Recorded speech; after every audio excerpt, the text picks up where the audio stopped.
You leave the warmth of your lantern for the blue-gray breath of dawn. The road out of Edo is crusted with frost. The Sumida's mist drifts like torn silk. A clerk leads you past a wooden palisade, past prayer slips knotted to branches, toward a flat table studded with iron spikes. You don't ask its name. You already know you're not here as a spectator. You're a minor retainer, summoned to witness the end of a man who betrayed the samurai, not for the blade he carried, but for a message he carried, words sold for coin. His sentence is written in careful brushstrokes stamped with seals. No shouting, only ritual. A bell rings from the temple next door. Ropes creak. Somewhere a crow laughs. The clerk tells you what matters. The punishment is not only for him. It is for everyone who will pass this road, read this ledger, repeat this story at supper. The man will die. The lesson must live. You think you understand, until you hear who else will pay.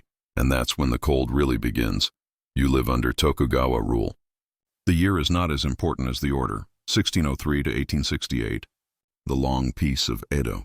The city glitters, processions of lacquer, ranks of spear points. The measured grandeur of Sankenkotai as lords rotate through the shogun's capital. The streets feel safe. The peace feels permanent, but the peace is not free. It is engineered. Beneath the music of the nose stage and the clatter of the kabuki front row runs another rhythm. Ledgers, edicts, arrest rolls, execution grounds. High above, the shogun's council writes the rules. Down below, the Machibugyo city magistrates enforce them. Between those levels, samurai households stand like columns holding up the roof. So here is the question. What happens when a column cracks? When a samurai sells intelligence, a retainer defects, or a ronin plots against the order that feeds him? The language is tidy. Chugi means loyalty. Gi means duty. The punishments are tidier. They preserve a shape in society by destroying a shape in a life. The city smiles by day. The system works by night. And betrayal has a price that multiplies as it falls.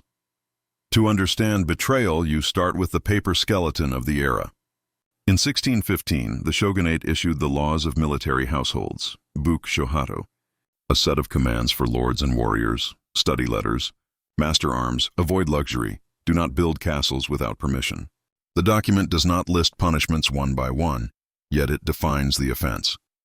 Stepping outside the shogun's control is not a disagreement. It is a crime against the order. When the order shakes, the punishments sharpen. In 1637-1638, the Shimabara rebellion burned across Nagasaki and Hizen. When Hara Castle fell, the shogunate executed the surviving rebels. The head of young Amakusa Shiro was taken for public display in Nagasaki. This was not private justice. It was theater, to end a rebellion and warn the faithful who remained. A few years later, in 1651, the Keian Uprising, a Ronin conspiracy led by Yui Shosetsu and Marubashi Chuya, collapsed after discovery. Marubashi was arrested and executed in Edo. Yui took his own life when surrounded. Families of conspirators were punished. Several were crucified, Haritsuke, on order. The message is plain in the records. Betrayal by the warrior becomes a punishment for the house. Paper and blood form a pattern. It is bureaucracy first, punishment second, and the system has places built to speak for it, to find the machinery. You trace who orders, who carries, who suffers. Orders flow from the Roju, senior council, to city magistrates, from there to Yuriki, samurai deputies, and Doshin, police officers. At the domain level, Karo and house elders investigate Oi Soto, house disturbances, succession disputes that can smell like betrayal. Ledger entries note names, crimes, seals, witnesses. Punishment has addresses. Kozukapura, Suzugimori, and Itabashi are Edo's three major execution grounds. The tools are practical. Stocks that lock a neck, crosses of wood, posts for binding, a gokumon-dai, a spiked stand to expose a severed head for days. Museums in Tokyo still exhibit these instruments, framed by placards written in calm museum script.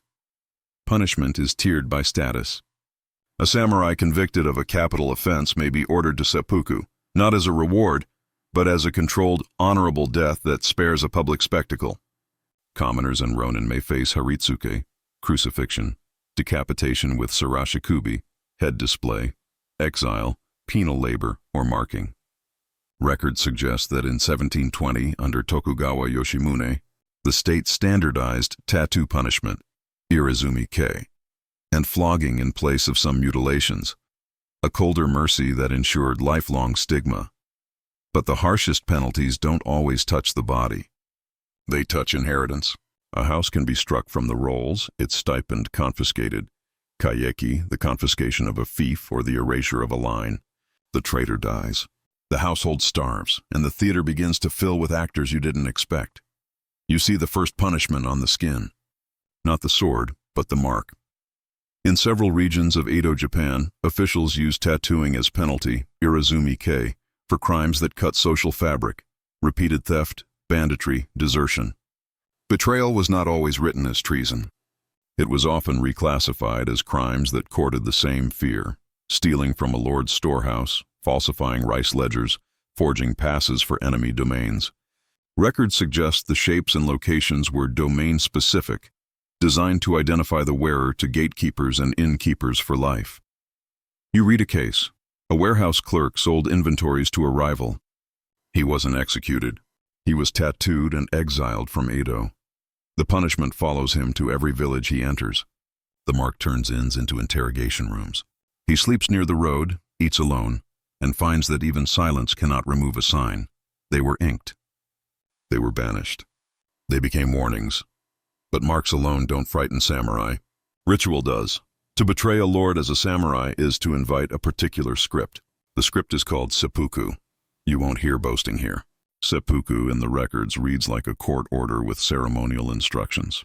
A man convicted of grave offense, plotting against the shogunate, murdering a superior, participating in a forbidden vendetta, may be ordered to die by his own hand, assisted to ensure speed and order. It spares a public execution ground but not the ledger's stain. Consider 1703. The Akko Ronin, after killing Kira in their vendetta, did not flee. They surrendered. The shogunate sentenced them to seppuku, a controlled punishment that punished the crime while acknowledging samurai status. Even in famous loyalty tales, state control writes the final line. Seppuku looks different in a register, not a pageant, but a sentence. The house loses a head. The retainers lose stipends. The widow loses protection. They were permitted the blade. They were denied the future, and sometimes the state chooses wood over steel. For rebels and repeat traitors, the stage widens. The punishment is haritsuke, crucifixion, a body tied to a cross of wood, displayed at a crossroads or execution ground. Non-graphic, clinical, ropes, posts, time. The gravity is not in the act, but in the audience. The practice appears in multiple uprisings. In 1651, punishment after the Keian uprising included crucifixion for family members of the conspirators, enacting a collective penalty known to the era. After death by sword, the head might be exposed, gokumon, on a spiked platform, sarashikubi, so travelers could read the state's lesson. Museum exhibits describe the gokumon-dai as a table with nails that held the head in place. Punishment extended into display. They were tied. They were cut.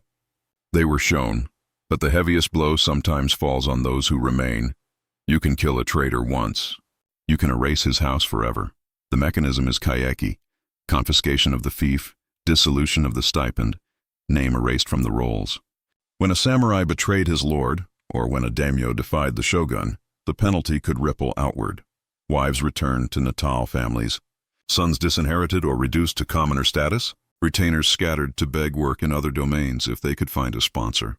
Historians studying early modern politics note that domain confiscation was a standard tool to discipline unruly houses.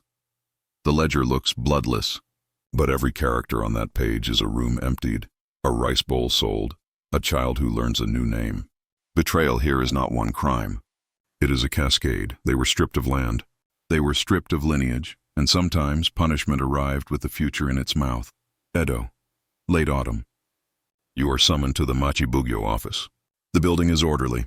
Sand-swept courtyard, cedar pillars dark with oil, paper screens that breathe with footsteps. Inside, the magistrate's dais rises behind a low rail. A clerk sits with a brush like a blade.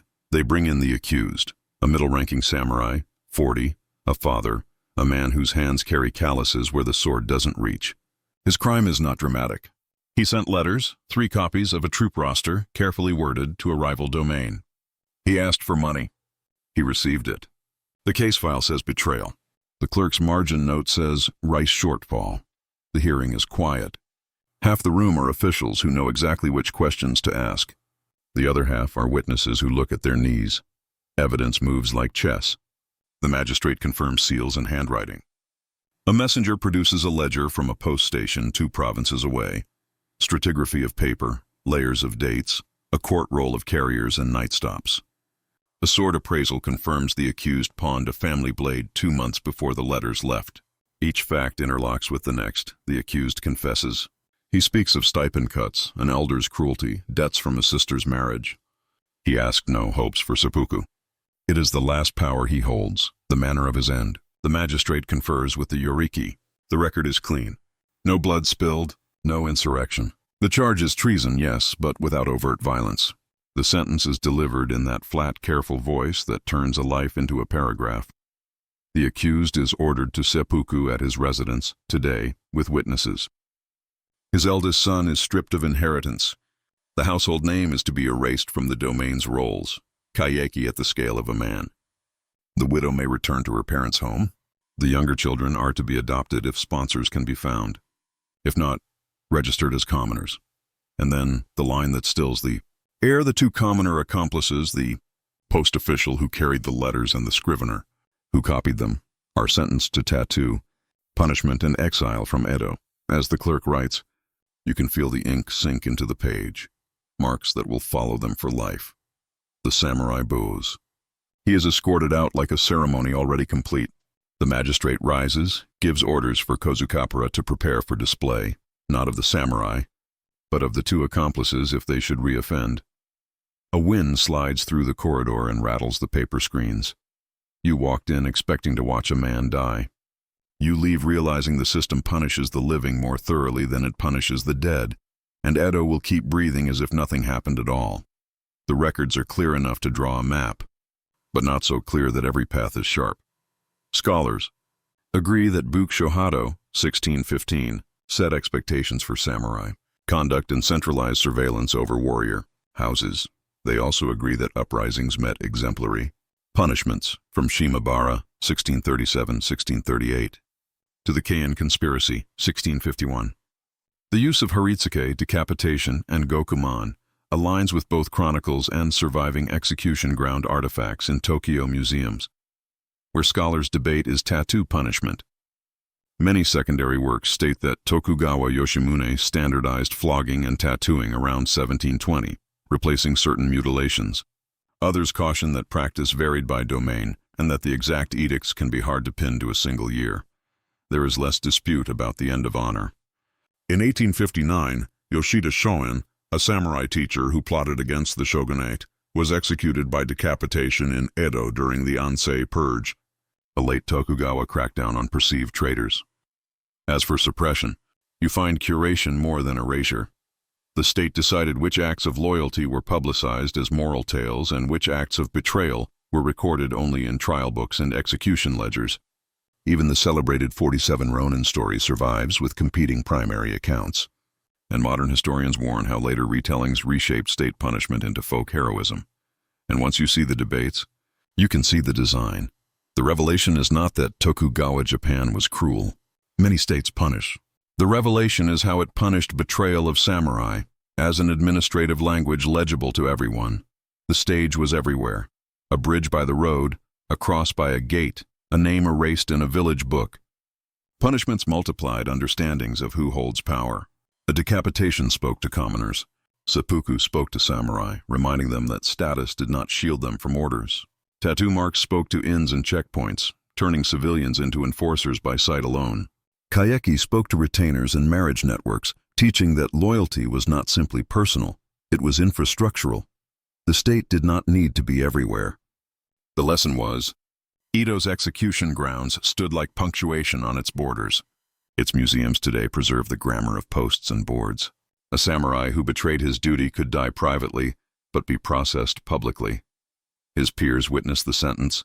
His house loses status. His accomplices receive marks that carry the warning into the next generation. Technology, not steel but paper, family registers, route permits, lodge books, court rolls, and architecture, gates, checkpoints, and grounds.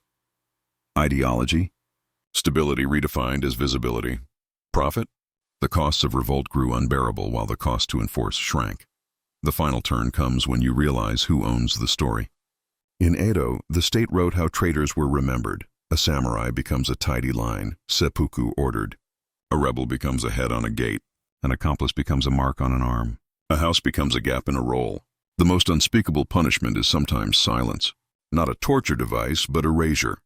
If you betray the samurai, the system will not only end you, it will make sure the world continues as if you never mattered. Except as a warning, and that warning lasts longer than anybody ever could. You step away from the execution ground, past the temple bell, back into the orderly noise of Edo. Rice dealers haggle. Children chase a paper ball. The piece looks untouched, but you can't unknow the cost. For a clerk who copied a sealed roster, the cost is a mark and a lifetime of doors closing. For a samurai who sold a secret, the cost is a quiet death and a family that bears his absence like an unpaid debt. For a village that loved the wrong priest, the cost was once a field of crosses. Records suggest the Tokugawa state believed that public order required public clarity about betrayal. Maybe you live in a different time, under different flags, but the technology survives. Files, lists, databases, and the temptation remains to punish a person by punishing their world. You think of the table with spikes. You think of the thin paper screens, and you hear again the line the clerk whispered in the cold.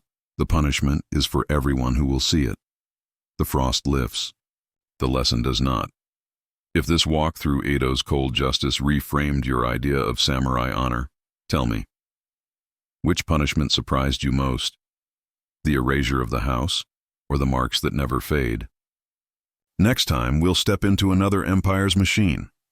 When Ottoman janissaries broke faith, did the palace answer with ritual or riot? If you value careful, non-graphic deep dives into dark history, like, subscribe, and comment with the culture you want next. Your choices decide where the next lantern goes.